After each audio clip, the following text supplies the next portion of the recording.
c'est Soulef avec vous.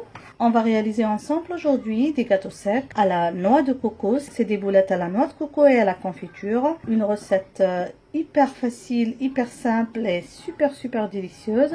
Et on y va donc avec les ingrédients. Pour la recette, je vais mettre tout à l'heure les ingrédients dans la boîte de description. On aura besoin d'œufs, on aura besoin de zeste de citron, on aura besoin de levure chimique, on aura besoin de farine, d'huile de table et de sucre. Pour la décoration, on va avoir besoin de confiture d'abricot, d'eau de fleur d'oranger pour diluer l'abricot.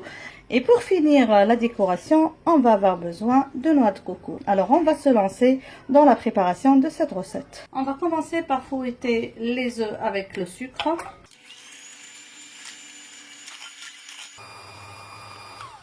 On introduit le zeste de citron. Vous pouvez ajouter l'extrait de vanille ou le sucre vanillé ou tout autre parfum que vous aimez pour votre gâteau.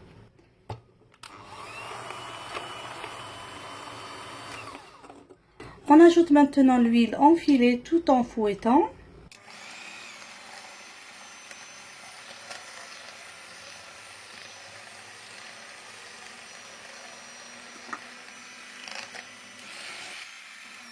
Et maintenant, on va introduire la levure et la farine tout doucement pour avoir une pâte qui se ramasse. Donc, c'est un mélange de farine et de levure.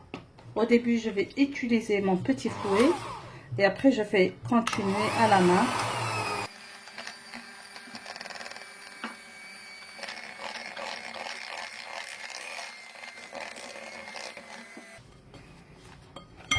Voilà, la pâte commence à se ramasser. Je ne vais pas ajouter beaucoup de farine. Toujours vers la fin, on ajoute la farine à la cuillère pour ne pas avoir une pâte très dure. Donc ici, pour 2 œufs, je suis arrivée jusqu'à presque 350 g de farine. Bien sûr, chacun, la taille des œufs, des fois les œufs sont petits, donc on a besoin de moins de farine. Des fois, les œufs sont grands et on a besoin de plus de farine. Ne jamais prendre le poids exact de la farine pour avoir la bonne pâte. Pour la réalisation des petits biscuits, on va façonner de petites boulettes avec nos mains légèrement huilées. Donc, elles ne doivent pas être trop grandes. Vous pouvez même les peser, par exemple, pour avoir la même taille.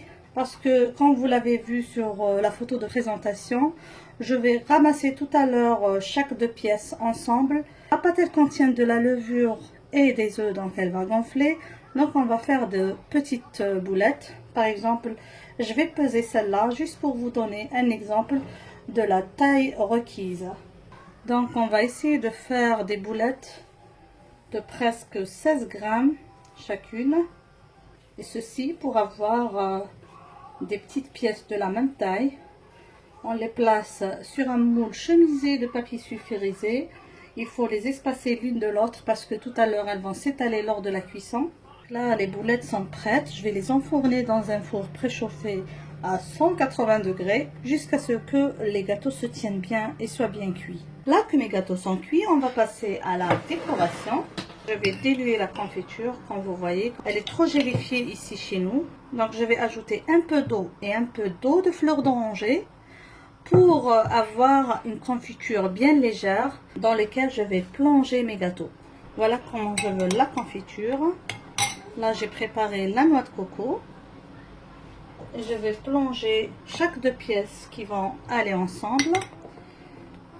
Donc, pour qu'elles absorbent bien la confiture. Attendez-vous à vous salir les mains avec cette recette, mais franchement, le gâteau est trop bon. Donc, on va retirer les 2 pièces. On va les coller comme ça. Et on va directement plonger dans la noix de coco. Donc voilà.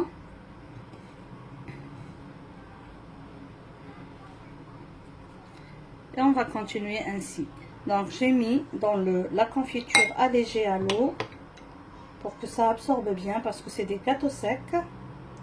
Comme ça. Et après on va rouler dans la noix de coco. Je vais placer au fur et à mesure sur un plateau jusqu'à ce que ça tienne bien pour mettre dans les cassettes, parce que je n'aime pas que les cassettes absorbent le liquide et au final avoir des gâteaux secs. Comme ça. Mes gâteaux sont bien enrobés à la confiture et à la noix de coco. Je vais les placer dans une boîte hermétiquement bien fermée pour que ça garde le moelleux et pour que ça ne durcisse pas. Vous pouvez garder ces gâteaux au-delà de 2 semaines si vous allez y résister, parce qu'ils sont trop bons. Avec les ingrédients que je vous ai donnés, j'ai obtenu presque 30 pièces.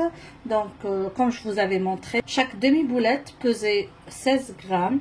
Vous pouvez obtenir plus de 30 ou moins de 30 selon le poids de votre pâte au début de la réalisation. J'espère que vous avez aimé cette réalisation. Merci de m'avoir suivi durant cette vidéo. J'espère que vous avez aimé la recette des boulettes à la noix de coco et à la confiture. Ils sont vraiment super délicieuses, trop bonnes et trop moelleuses. N'oubliez pas, si vous ne l'avez pas encore fait, de vous abonner à notre chaîne YouTube, de cliquer j'aime, de laisser un commentaire. Merci de m'avoir suivi et à la prochaine. Bisous.